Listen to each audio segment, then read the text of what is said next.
serta salam marilah kita panjatkan kepada Nabi Muhammad SAW. Semoga kita mendapatkan kepengertian dan doa. Amin ya rabbal alamin. Bapak Ibu yang saya hormati, sebelum acara dimulai, izinkan saya membacakan susunan acara. Adapun susunan acaranya sebagai berikut. Acara yang pertama pembukaan, acara yang kedua menyanyikan lagu kebangsaan Indonesia Raya, acara yang ketiga sambutan kepala sekolah, acara yang keempat diseminasi modul 1.4 budaya positif CGP Angkatan 9. Acara yang kelima lain-lain, acara yang keenam penutup. Bapak Ibu yang saya hormati, acara yang pertama adalah pembukaan. Marilah kita buka acara ini dengan membaca basmalah bersama-sama. Bismillahirrahmanirrahim.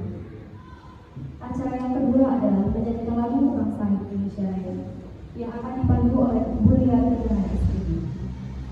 Hadirin bila hadirin berdiri.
Perkembangan yang kita ikuti selama ini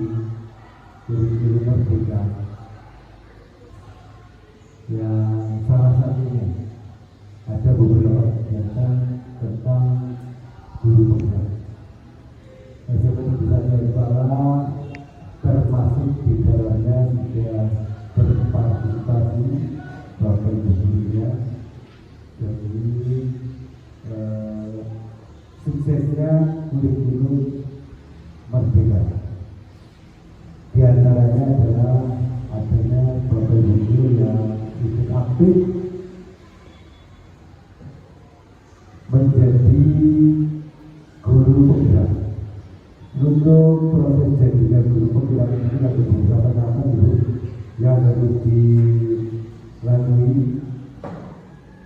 Maka ada kita disebut calon guru penggerak. Guru penggerak mungkin sudah berapa kali atau berapa periode sudah sampai 10. Sudah sampai 10, tapi yang sekarang panjenengan ikuti ada itu calon guru penggerak angkatan yang ke-9. Saya sendiri karena mungkin faktor itu tidak begitu aktif tentang kegiatan di penggerak, bahkan itu sudah tidak mungkin lagi. Saya sendiri sudah karena waktu usia tidak memenuhi syarat untuk menjadi guru penggerak. Namun demikian panjenengan yang masih muda-muda diharapkan semuanya semuanya yang masih muda, kecuali saya pribadi barangkali, dan mungkin ada beberapa rekan saya yang karena faktor itu sudah menerima. Mudah-mudahan kegiatan diseminasi modul 1 ke depan tentang budaya positif, kegiatan kita akan berjalan dengan lancar, tidak ada sesuatu yang akan menghambat kegiatan ini. Harapan saya selain kegiatan pagi hari nanti bisa selesai dengan lancar, pengaruhnya terhadap bapak guru yang lain dan termotivasi untuk menjadi calon guru penggerak. Dalam pemikiran saya, karena sekolah ini tidak hanya bapak ibu guru saja dijalankan, mungkin ada tenaga administrasi, apakah tenaga administrasi dalam hal ini adalah dari teknik itu juga termasuk komponen yang akan bisa membawa perubahan ini, komponen yang akan bisa membawa perubahan terhadap sekolah kita maju dan berkembangnya sekolah kita tentunya oleh panjenengan semuanya, tergantung dari seberapa besar partisipasi pengisian pengabdian pendidikan. Untuk pada yang masih muda-muda khususnya, harapan saya ya tidak ketinggalan lagi, selalu bisa mengupdate perkembangan, dan mungkin selain ada kunjungan secara administrasi, mungkin juga kaitannya dari hasil ini juga akan bermanfaat pada pendidikan. Misalnya dengan mengikuti kegiatan guru penggerak, misalnya mendapatkan sertifikat. Tentunya sertifikat ini kaitannya dengan kinerja panjenengan pasti ada manfaatnya. Misalnya populasi untuk menaikkan pasar misalnya, termasuk dalam perkembangan karir panjenengan. Seandainya panjenengan sudah lama jadi guru penggerak, salah satu syarat jika panjenengan akan merubah karir, misalnya kepingin jadi kepala sekolah, kepingin jadi pengawas, panjenengan sudah tidak ketinggalan, karena sudah organisasi dengan sudah punya bukti bahwa pengabdian di bidang pendidikan, salah satunya dengan kepolisian, bukti-bukti keaktifan panjenengan di perkembangan kurikulum. Barangkali itu yang bisa saya sampaikan. Lebih kurangnya saya mohon maaf. Saya akhiri. Wassalamualaikum warahmatullahi wabarakatuh.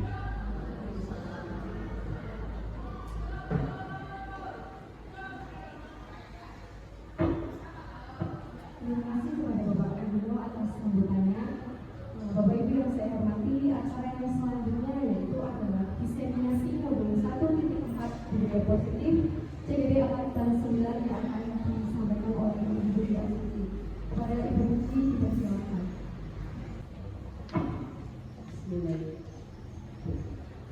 Bismillahirrahmanirrahim. Assalamualaikum warahmatullahi wabarakatuh.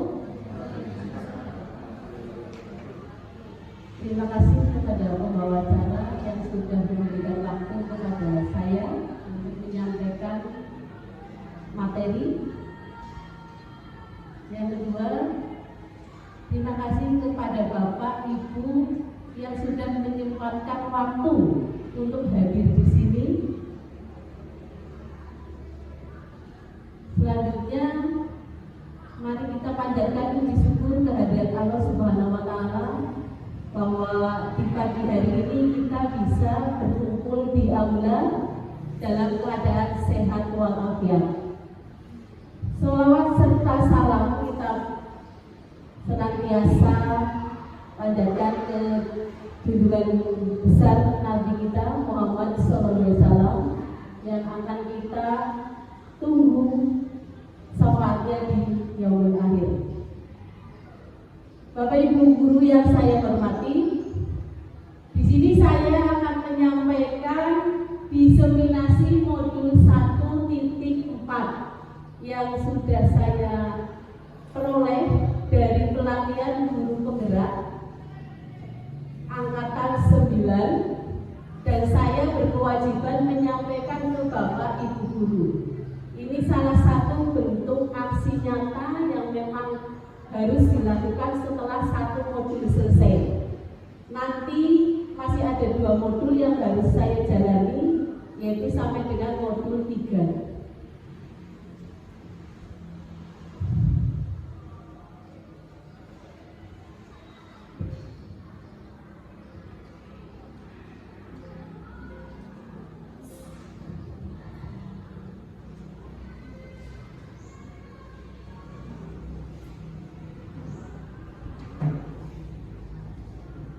Dalam modul 1 saya mendapatkan 4 materi. Yang pertama yaitu modul 1.1, yaitu modul tentang filosofi pendidikan menurut Ki Hajar Dewantara. Yang kedua, modul 1.2, yaitu nilai dan peran guru penggerak. Modul 1.3, visi guru penggerak. Modul yang terakhir yaitu modul 1.4, yaitu tentang budaya positif.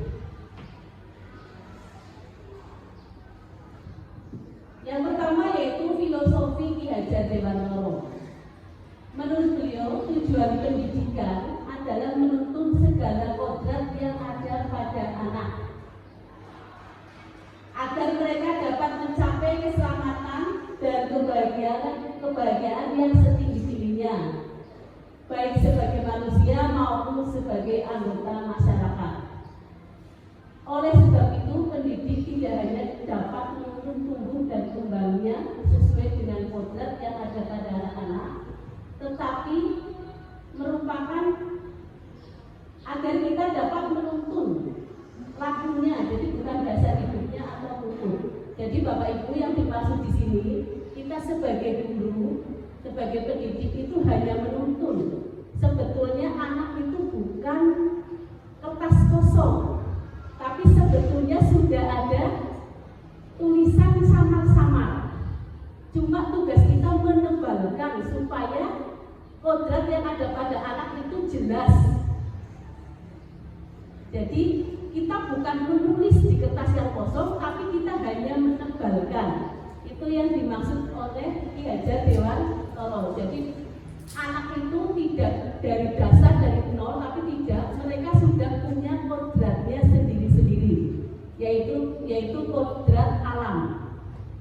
Dan kita akan menuntun mereka dengan kodrat perkembangan zaman. Zaman dulu dengan zaman sekarang mungkin berbeda ya. Dulu kita kalau ketemu Bapak Ibu guru dari jauh sudah selamat pagi Pak, selamat pagi Bu. Tapi sekarang kita perlu ekstra dalam hal memperbaiki karakter peserta didik.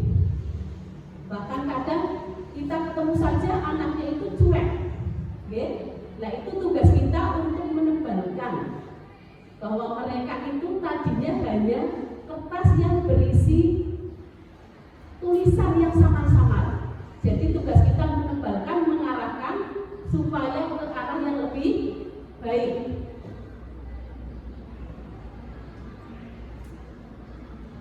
Mungkin Bapak Ibu guru tidak asing lagi dengan semboyan ing ngarso ing tulodo ing madya mamungkarso tuturi handayani. Sebagai pendidik, di depan kita harus memberi teladan bagi anak-anak kita. Di tengah kita harus membangun ide atau seperti tadi yang saya sampaikan, menuntun, memberikan ide-ide yang kreatif. Di belakang kita harus memberi dukungan, memotivasi anak supaya ke jalan yang lebih baik.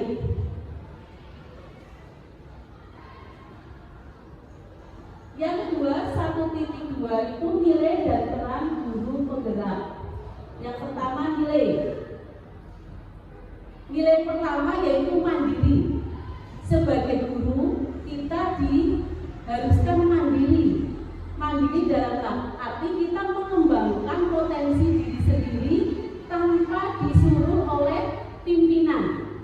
Misalnya kita mengikuti pelatihan baik secara langsung, luring maupun daring dengan keinginan kita. Karena apa? Karena perkembangan zaman menuntut kita untuk lebih pintar dari anak-anak. Sekarang perkembangan zaman anak-anak pintar menggunakan IT. Nah, otomatis sebagai guru kita akan malu jika kita tidak bisa IT. Anak-anak pandai mencari informasi, pandai membuat TikTok. Sebagai guru kita bisa memanfaatkan itu dan kita bisa belajar mengikuti pelatihan-pelatihan tanpa disuruh, tapi sudah dari dalam diri sendiri. Inovatif sebagai guru kita harus inovatif. Sekarang apalagi kurikulum merdeka, kita dituntut untuk selalu inovatif, menciptakan media pembelajaran sendiri, menggunakan media pembelajaran di sekitar kita, jadi anak tidak monoton di kelas. Yang selanjutnya reflektif, kita selalu merefleksi. Jadi setiap kegiatan itu kita refleksi. Apa sih kekurangan dari saya tadi di kelas? Anak-anak bisa nggak ya menerima materi dari saya semua? Jadi kita selalu merefleksi apa yang sudah kita lakukan. Yang selanjutnya kolaborasi. Kolaborasi kita dituntut berkolaborasi antar teman atau teman sejawat. Karena apa? Karena kita tidak bisa bekerja sendiri. Contoh saja kemarin ada kolaborasi antara guru mama IPA, bahasa Inggris,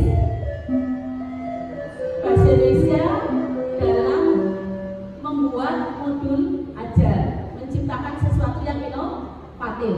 Itu contoh yang ada di sekitar kita. Harapannya ke depan kita bisa berkolaborasi semua. Yang selanjutnya berpihak pada murid.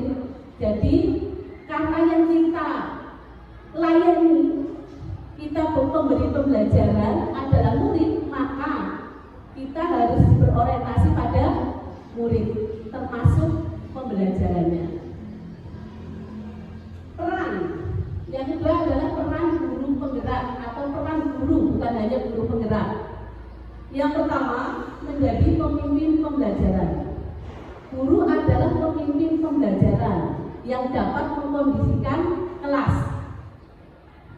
Yang kedua, menjadi coach bagi guru lain. Menjadi coach, jadi kita bisa berbagi ilmu berbagi ilmu kepada guru lain.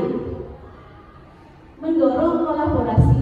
Jadi setiap guru mendorong kolaborasi. Ayolah kita bekerja sama, coba ciptakan media pembelajaran bareng-bareng. Misalnya matematika dengan TIK atau informatika. Ternyata di informatika juga ada materi-materi yang kaitannya matematika. Mewujudkan kepemimpinan murid, melatih murid dengan adanya presentasi ke depan, maka akan melatih murid menjadi pemimpin. Yang selanjutnya menggerakkan komunitas praktisi. Misalnya, ayo mupraki, ayo pada daftar guru penggerak, ayo pada ikut pelatihan. Itu namanya menggerakkan komunitas. Selanjutnya, yang ketiga adalah visi. Kemarin saya sudah menyampaikan visi perubahan terkait dengan visi sekolah. Visi adalah tujuan, cita-cita atau harapan seseorang di masa depan. Jadi harapan kita sebagai pendidik itu apa terhadap murid?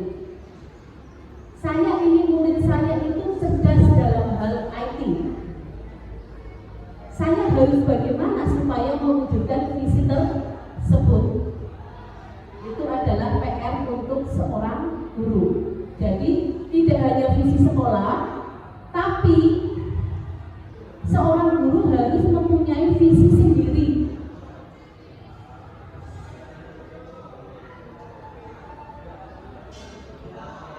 Untuk dapat mewujudkan visi sekolah atau impian sekolah, kita harus berani melakukan perubahan. Kalau kita bicara masalah perubahan, kita tidak bisa berubah sendiri-sendiri. Kita harus berubah secara bersama-sama atau kolaborasi. Ayo, mau dibawa kemana sekolah kita?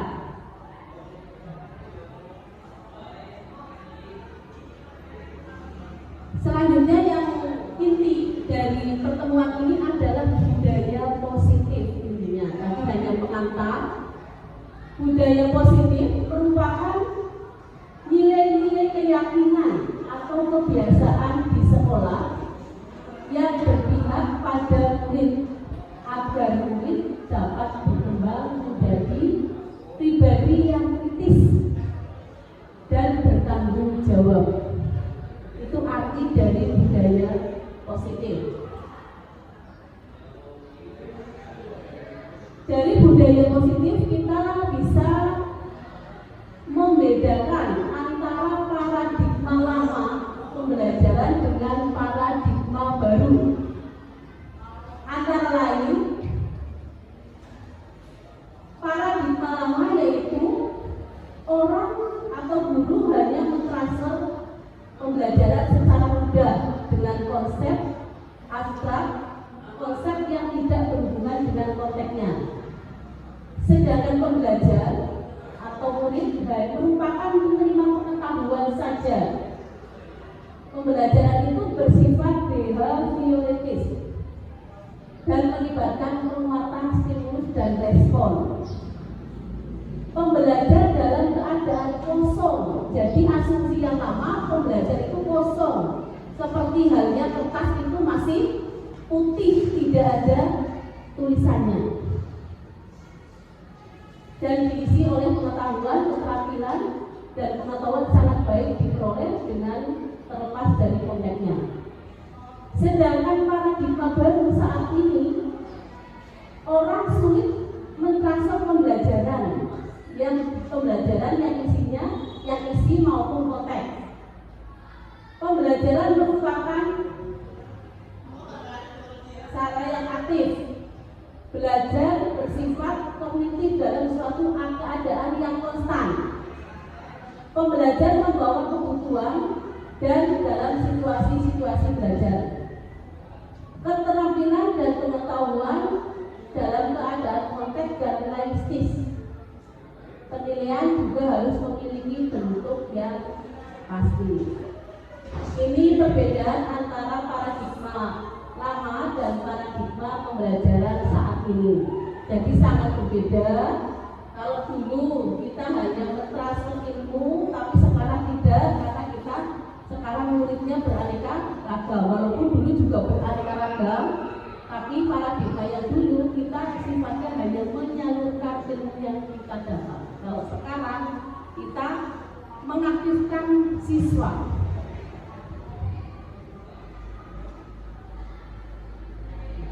Selanjutnya, disiplin positif dan nilai kebajikan yang universal.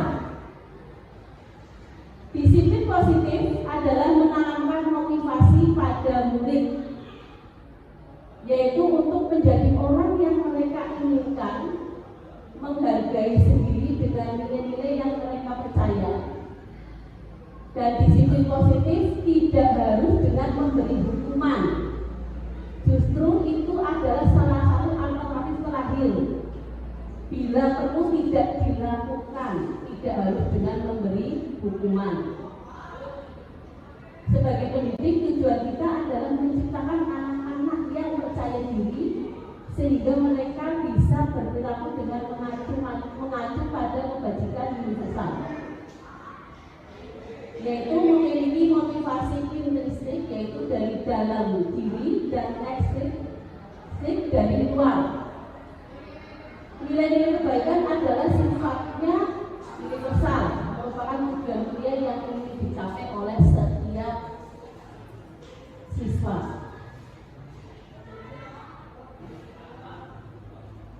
Selanjutnya, teori motivasi. Teori motivasi, hukuman, konsekuensi, dan restitusi. Yang perlu Bapak Ibu ketahui, di sini ada 3 teori motivasi perilaku manusia menurut Dan Person. Yang pertama, untuk menghindari ketidaknyamanan atau hukuman. Yang kedua, untuk mendapatkan imbalan atau penghargaan dari orang lain. Yang ketiga, untuk menjadi orang yang mereka inginkan dan menghargai diri sendiri. Kalau menurut Bapak Ibu, yang paling bagus itu motivasi yang berapa?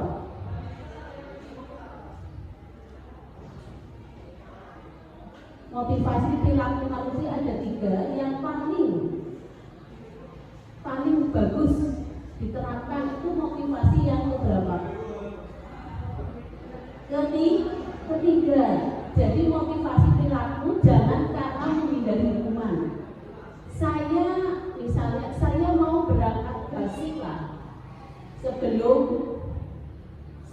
bel masuk, nanti mau dihukum lagi kalau saya terlambat. Itu kan sudah motivasi yang kurang baik ya. Walaupun itu ya dilakukan, cuma bukan dari diri sendiri. Yang kedua, mendapatkan imbalan. Nih, misalnya besok kamu berangkat basi, saya kasih reward. Boleh dilakukan untuk anak-anak tertentu. Tapi yang paling baik adalah motivasi yang ketiga. Mereka ingin menghargai diri sendiri. Jadi berangkat basi bukan karena imbalan, bukan karena hukuman. Selanjutnya, hukuman, konsekuensi, dan restitusi. Hukuman adalah suatu bentuk konsekuensi negatif yang diberikan sebagai tindakan yang melanggar aturan atau hukum. Konsekuensi itu suatu bentuk konsekuensi tapi yang positif.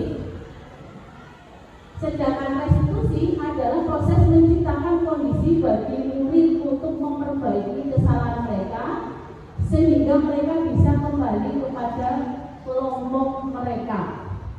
Contohnya begini Bapak Ibu, misalnya kita memberikan, misalnya ada anak yang tidak memakai sepatu sesuai dengan ketentuannya atau aturannya. Misalnya memakai sepatu warna putih hari Senin. Terus anak itu disuruh menyetorkan sepatu, dan ini yang terjadi di sekitar kita ya. Dan anak itu selama pembelajaran itu tidak pakai sepatu, nyeker ya, yang itu nyeker. Menurut Bapak Ibu itu bentuk dari hukuman atau konsekuensi atau restitusi?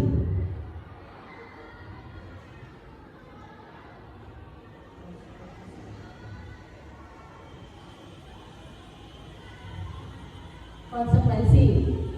Ada yang berpendapat lain? Kita lanjutkan.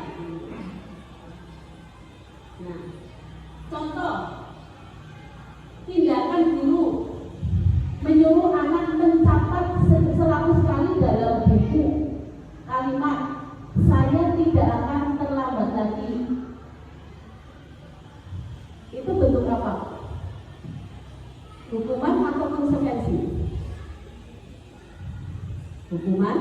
Nanti kita lihat jawabannya. Yang kedua, lari mengelilingi lapangan basket 2 kali karena terlambat hadir di sekolah.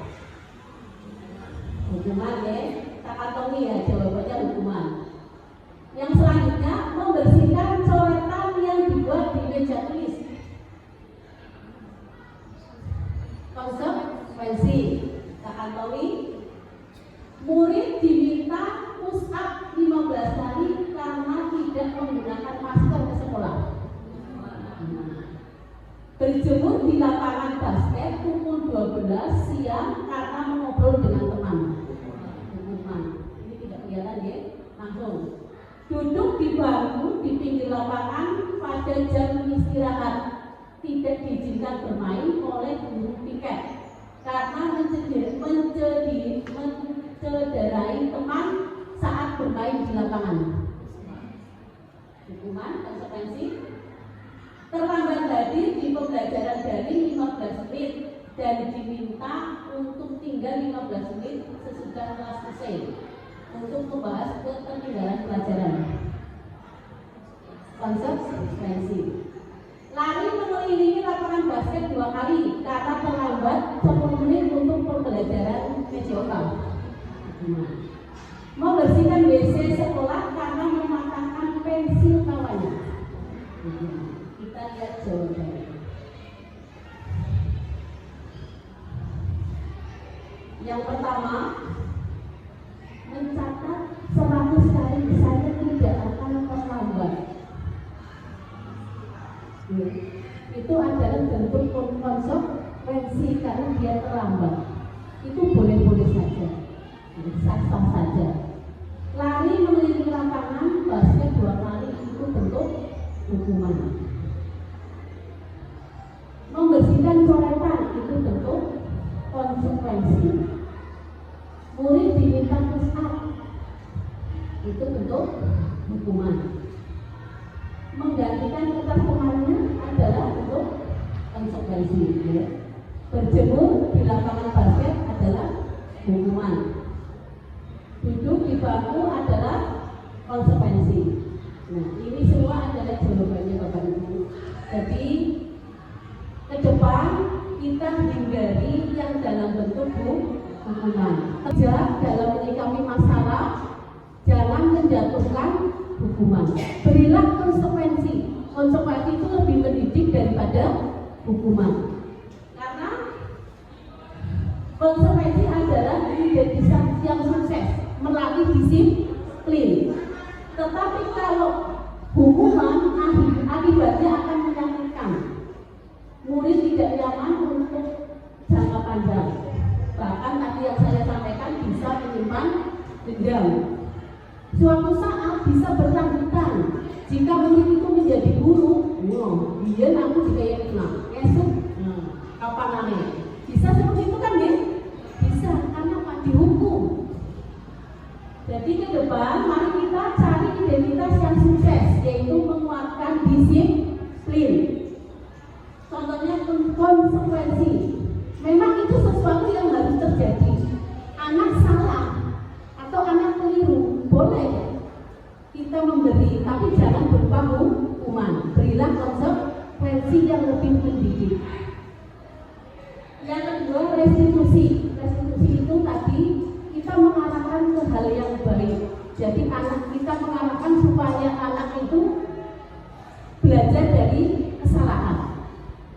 Ya, jadi kesimpulannya di sini kita alangkah baiknya kita itu ke siswa itu memberikan konsekuensi bukan hukuman. Ini masih lanjut aja tadi.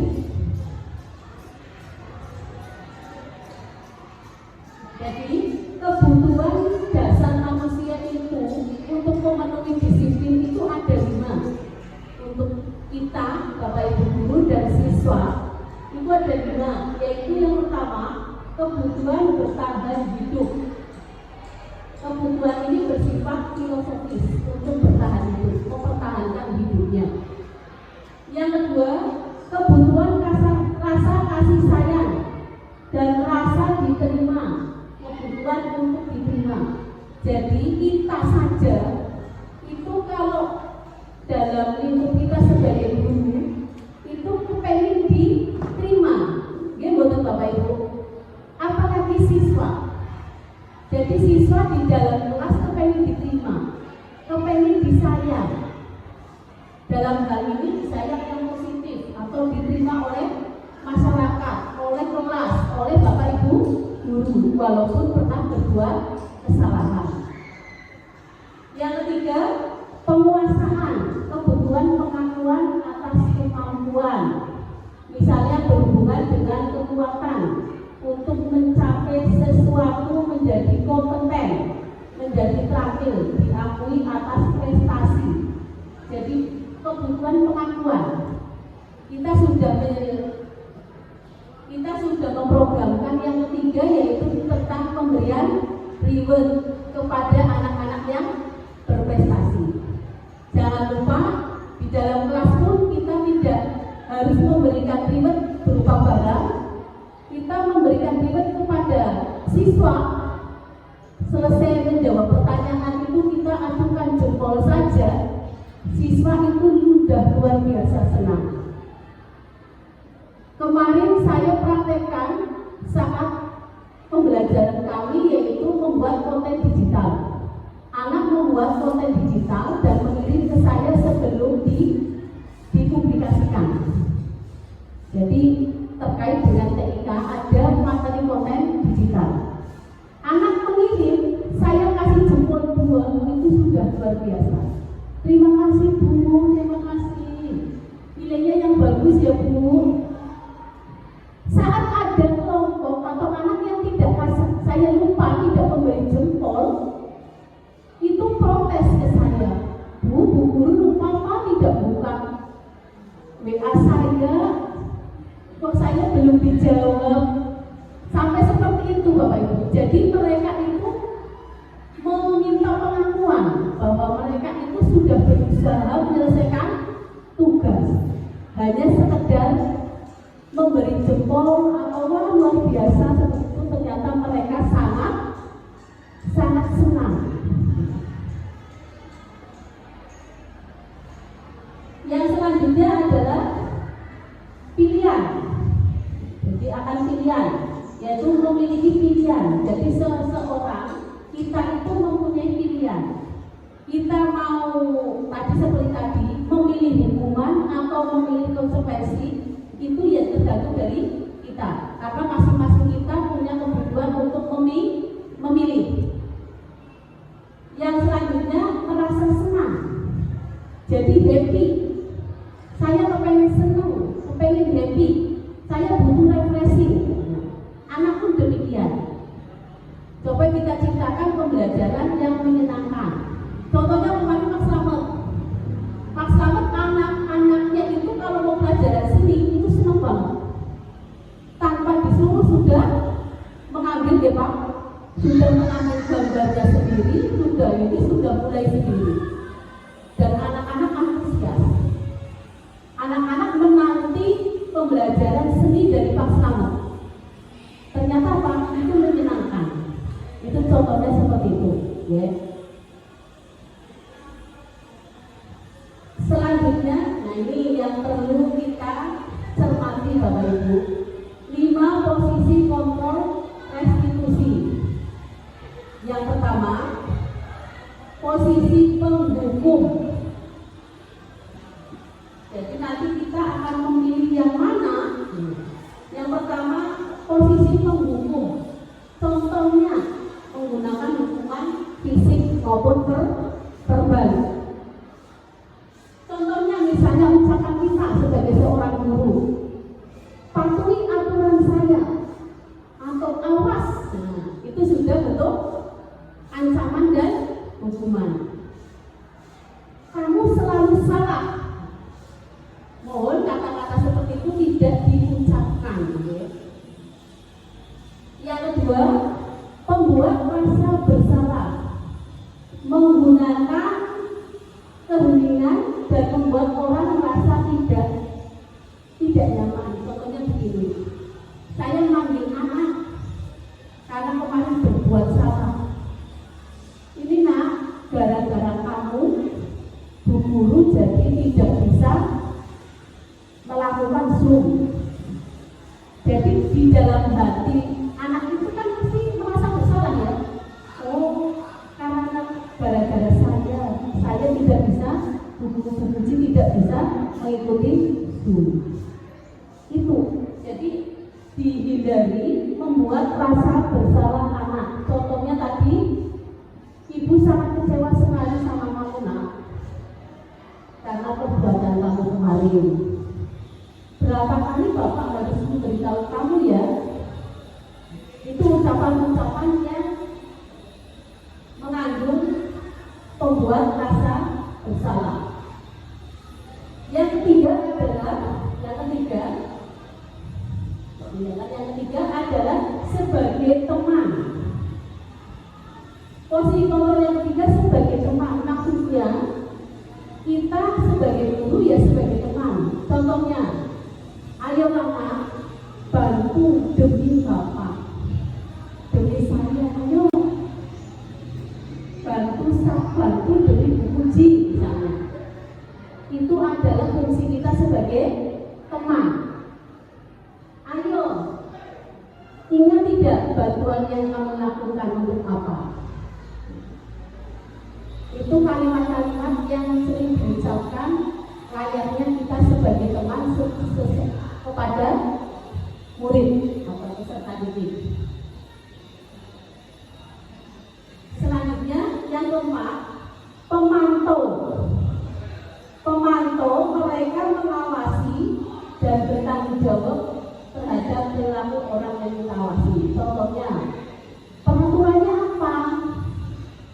Apa yang telah kamu lakukan? Sanksi atau konsekuensinya apa ya dari perbuatan yang kamu lakukan? Itu kita sebagai pemantau. Jadi guru sebagai pemantau itu ucapannya antara lain seperti itu. Kita memantau aktivitas murid. Yang kelima, posisi manajer. Posisi di mana guru berbuat sesuatu bersama murid dan mempersilahkan murid mempertanggungjawabkan perilakunya, mendukung murid agar dapat memperbaiki permasalahannya sendiri. Ini posisi manajer. Contohnya, jika kamu meyakini apakah kamu bersedia untuk memperbaiki hal ini nak, itu contoh ucapan sebagai manajer. Menurut Bapak Ibu, posisi mana yang paling tepat untuk kita laksanakan?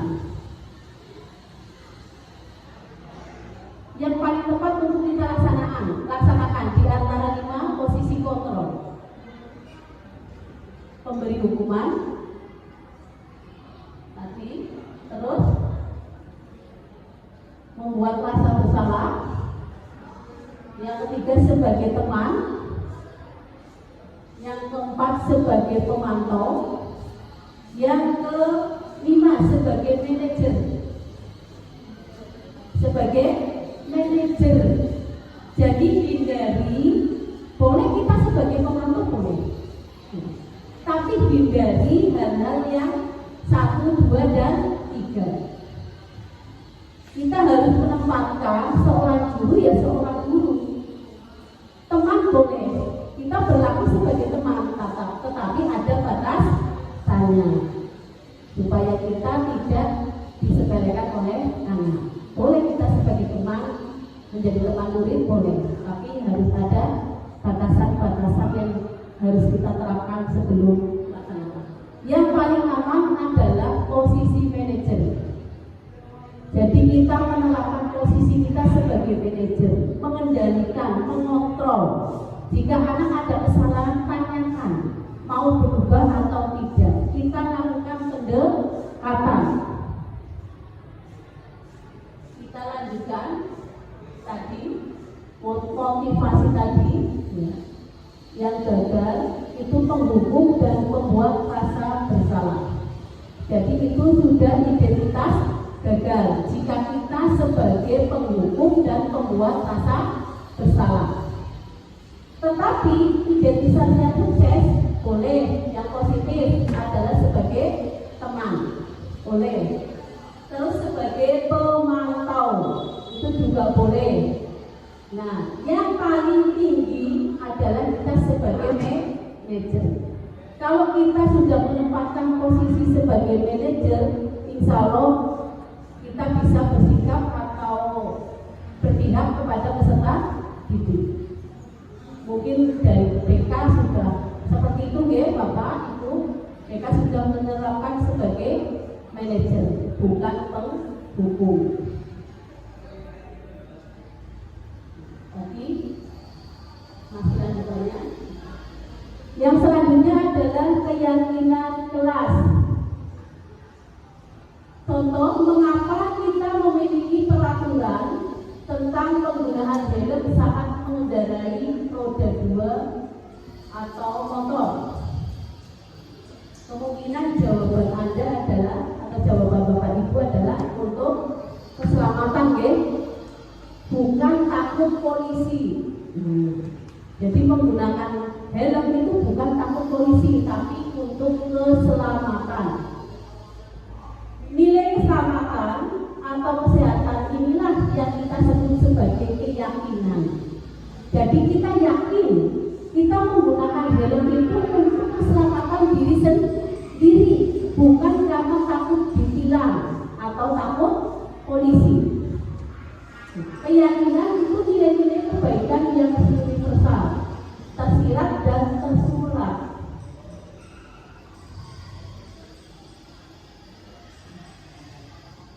Yang selanjutnya pembentukan keyakinan kelas.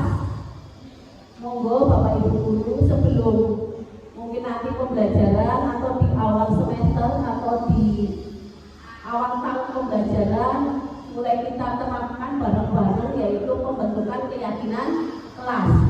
Keyakinan kelas itu dibuat oleh anak dan disepakati oleh seluruh siswa, baik siswa dan guru yang bersangkutan.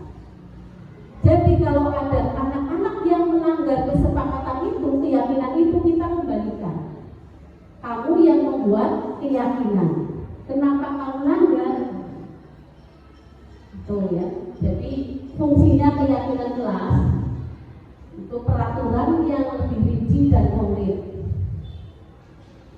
Jadi Bapak Ibu guru, keyakinan kelas sebenarnya tidak terlalu banyak. Mungkin beberapa kelas sudah membuat keyakinan kelas, tapi belum semua kalau saya lihat ya.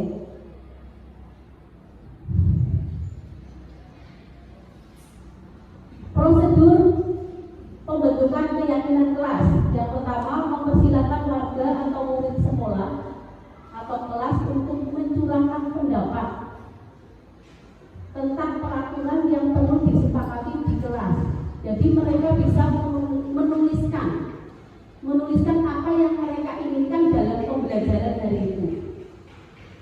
Dan selanjutnya, yang kedua, mencatat semua masukan para murid sekolah di papan tulis atau kertas besar, di mana semua anggota kelas bisa melihat hasil curahan pendapat. Jadi kita membuat di pojok-pojok kelas ini dengan kertas besar. Keyakinan kelas sesuai prosedur pembentukan keyakinan. Keyakinan kelas itu hendaknya berupa kalimat positif. Jadi yang memacu semangat. Jangan memakai kalimat negatif. Kalau ada anak yang memakai kalimat negatif, kita hendaknya meluruskan menjadi kalimat positif. Contohnya kalimat positif. Contohnya itu jangan berlari di kelas atau koridor. Jangan itu kan sudah kalimat negatif. Diganti kalimatnya menjadi berjalanlah di kelas atau koridor. Jadi kita yang mengarahkan. Kadang anak kan tidak paham dengan bahasa positif dan negatif. Tetapi kalau sudah ada istilah awas, jangan dan sebagainya, itu adalah bahasa yang negatif. Hendaknya kita ke anak yang menggunakan bahasa yang positif. Selanjutnya yaitu segitiga restitusi. Segitiga ini itu digunakan untuk memecahkan masalah. Mungkin di BK itu sudah paham tentang segitiga restitusi. Yang pertama, menstabilkan identitas. Ini adalah bagian dasar dari segitiga restitusi yang bertujuan mengubah identitas anak dari yang gagal karena melakukan kesalahan menjadi orang yang sukses. Contoh kalimatnya, stabilkan itu membuat stabil, membuat nyaman dulu. Contohnya, berbuat salah itu tidak apa-apa. Nah, nanti baru kita tambahin. Tapi anak kemarin sudah saya praktekkan. Jadi itu materi yang bisa saya sampaikan. Terima kasih. Assalamualaikum warahmatullahi wabarakatuh.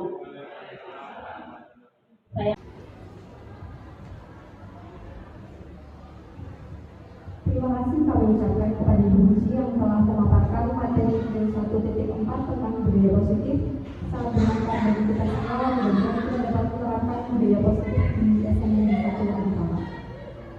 Bapak Ibu yang saya hormati, acara yang kelima adalah lain yaitu sesi tanya jawab. Bagi Bapak Ibu yang ingin bertanya dipersilakan.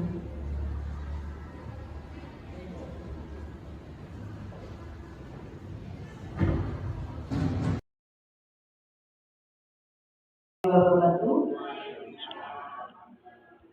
Terima kasih kepada pengelola acara.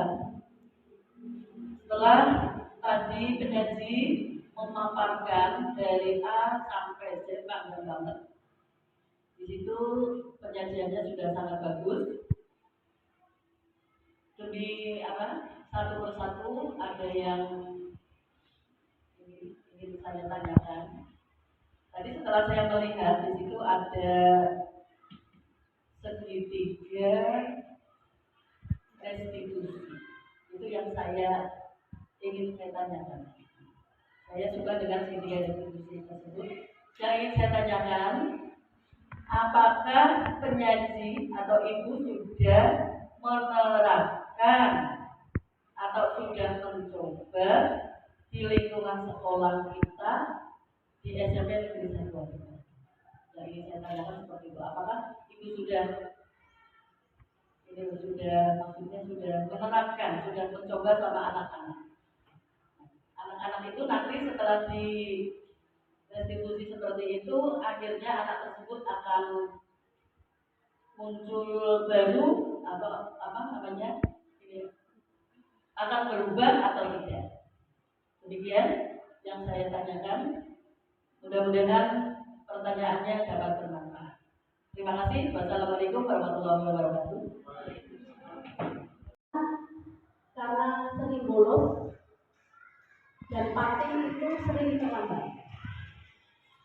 Saya mencoba dan saat ini masih dalam proses pengawasan itu, jadi belum sampai evaluasi belum, karena masih proses pengawasan. Yang pertama Anton, saya lakukan pendekatan, saya terapkan segitiga itu dan saya tanya, apa yang akan kamu perbuat untuk selanjutnya? Jadi untuk keyakinannya, apa yang sudah kamu langgar dari keyakinan yang kita sepakati? Ternyata dia menjawab, saya melanggar masalah kedisiplinan itu. Ya, dari situ apa yang akan kamu lakukan supaya tidak melanggar lagi? Kemudian dia cerita keadaan keluarganya, terus dia akan berusaha tidak bolos lagi dan dia janji tidak melanggar keyakinan kelas lagi. Itu yang baru saya terapkan kemarin dengan Anto, dan yang satu lagi Pagi. Kebetulan pada saat jam saya Pagi terlambat Dan dia merupakan satu anak yang sering terlambat kalau dalam cakapan saya di kelas saya, bulan kelas saya. Kemudian saya panggil anaknya, saya terapkan segitiga restitusi. Dia cerita kenapa dia bisa terlambat. Ternyata dia terbiasa main sampai malam, sampai pokoknya buka internet lah ya, buka pakai mainan HP itu sampai malam. Bapak Ibu yang berbahagia, acara yang terakhir adalah penutup. Marilah kita tutup acara diseminasi modul 1.4 tentang budaya positif CGP Angkatan 9 dengan bacaan hamdalah bersama-sama. Alhamdulillahirrabbilalamin. Terima kasih dan mohon maaf atas segala kekhilafan. Billahi taufiq wal hidayah. Wassalamualaikum warahmatullahi wabarakatuh.